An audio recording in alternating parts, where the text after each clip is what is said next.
Hey, BassGeek here. I'm about to show you a very targeted presentation that you can use to pick off individual bass on structure. Let me show you this.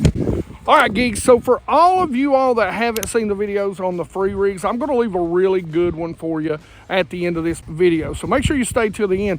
But for right now, we're gonna talk about how to use a free rig to target these winter bass. It is an incredible tool to target bass that are sitting perfectly still. Now there's a few tweaks to it that you have to do to be able to keep it in place, and there's a couple of baits that I love to use when I do it this time of year. Let me show you what it is. So geeks, like I told you before, if you haven't seen the video, especially the one where I talk about using a heavier weight, I've seen somebody put a video out a little while longer and they show what a free rig does underwater, what it truly does. But here's to me the key to a free rig: floating plastic. If you really want to get the best out of a free rig, your standard plastic, if it's salt infused, is not the way to go. Heavier baits, along with a little bit heavier weight than you would normally use.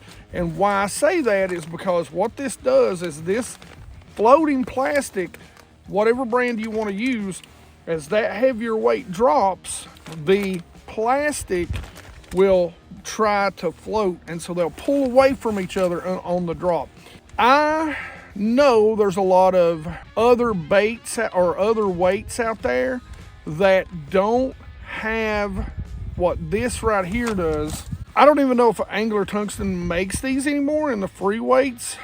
If they don't, whoever you go with, like I've got enough of the Angler Tungsten, I shouldn't have to need any more. I bought a ton of them. But for example, this is a 1/2 ounce, and for where we're going to be fishing this, it might be too light. But to me, the key to getting the separation is that polished stainless steel ring that swivels around right there. Now I will tell you, I like the teardrop shape a little bit better for what we're about to do today, because I don't want the cylinder weight moving up. These are just like drop shot weights. They're good in grass because they'll fall down through it.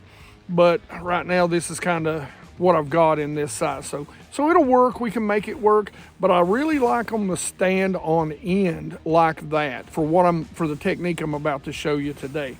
So here's a couple of examples. Now I didn't bring any of the Winnows with me. Some of the Z-Man swim baits are really good. I think the smaller the better in the wintertime. The Winnows by Nico is a great one to use. And the reason why is because when we get into fishing, I can show you, if you shake your line, it'll float up and you can snap it back down and get it to bounce off of the weight and pull slack back up. So it looks like a fish really feeding on the bottom. The craws work the same way. This is one of the Nico craws. I really like this color this time of year. Me and Mike were out here just a few days ago and we caught a bass, small bass, and he spit up a big old craw, probably a little bit bigger than this one, but it was about this color exactly. And that's your Bama craw. So we may use this right now, but it's hard to beat a good worm, to be honest with you. This is one of the Z-Man finesse worms. We've caught them on this before in one of the videos. This may be what we use today, actually, because they are on the bottom. This is in watermelon red. And then, of course, the Nico shaky head worm. I always say Nico baits are so good. This is a great color here. Now, I don't remember what color this is, but this is the 6-inch Zaza worm. Believe it or not, if you've got some real finicky bass, go a little bit lighter on the weight, but get you a Ned worm. I would go with a little bit bigger to start with. That's a good, or the hula stick, another good one. So a lot of good options out there. Now, so as far as rigging it goes, so the great thing about the weight is there's no bobber stops, there's nothing. You just run it through that and you're done with that. So you just throw that off to the side and then you pick your hook up.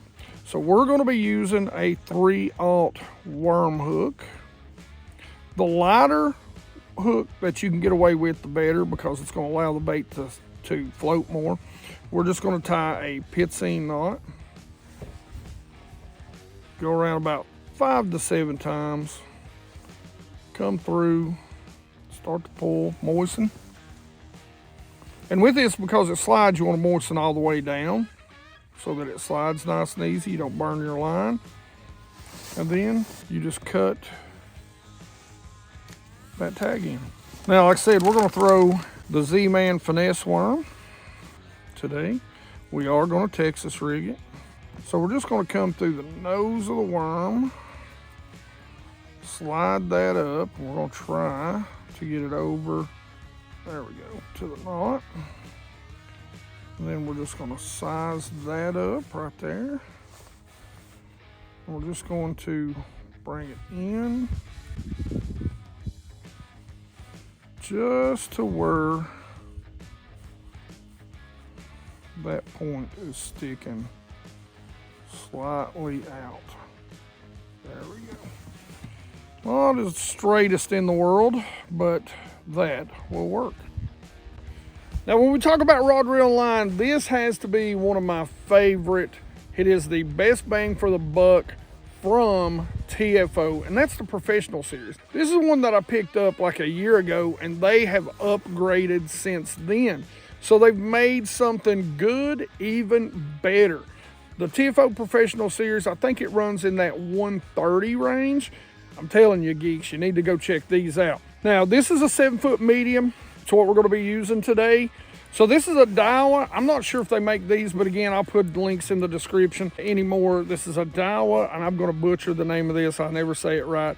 It's an R-E-V-R-O-S, Revros, maybe? Revos? It's not a Revo. Anyway, so it's a Daiwa, and on that we've got, of course, 10-pound canine braid to 6-pound canine fluorocarbon, 100% fluorocarbon discount right here. Go check it out. So we've got a group of fish found right up here just off of a creek channel. There's a stick up, some little bit of chunk rock up here, and that to me is where the free rig shines. I can throw it out there and just work it in place for long periods of time. It and the drop shot, it just gives them something a little bit different than the drop shot to look at. It's going a little bit different way, and you can snap it so you get that quick downward motion that you don't get from a drop shot, because you're snapping it a little more up to pull it up off the bottom where it's diving to the bottom. So that's what I really like about this. Now, like I said, getting the hook right is a big key. To me, you want a light wire hook so that worm will float that hook. And you want a little bit heavier than usual weight so that when the weight is falling, it will pull away. And again, I stress, that's where that polished steel ring comes from. It allows that line to slide very freely, and it gives you the separation. We're going to be fishing over here, I'll show you in just a second, around some bass, and they're probably 30-ish feet deep.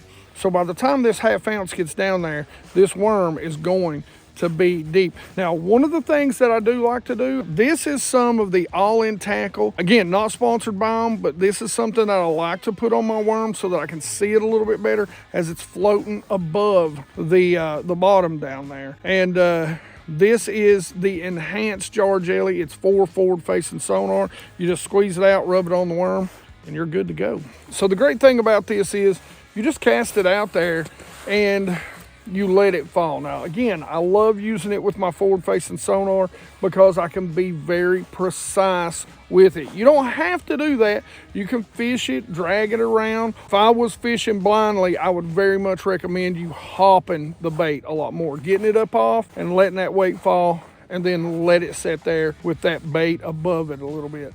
Now, it's the retrieve that really makes this bait, and while it's on the bottom, if you give it just a quick snap until you feel the bait and then give it slack immediately, the worm will come down, hit the bait, and then slide back up. Once you feel a bass on the bait, and you know, to me, you'll either feel them when you're lifting up on that snap or you're ready to hop it again. Just set the hook straight up like you would a Texas rig, reel down into the side, put that baby in the boat. I recommend getting the net during the wintertime, trying to keep those hands dry and warm. Other than that, if it's a dink, you know what I say, boat hop. I'll boat hop a 5-pounder. Maybe not on 6-pound test line in the middle of the winter when it's a little extra brittle, but about any other time I will. Boat hop or die, baby.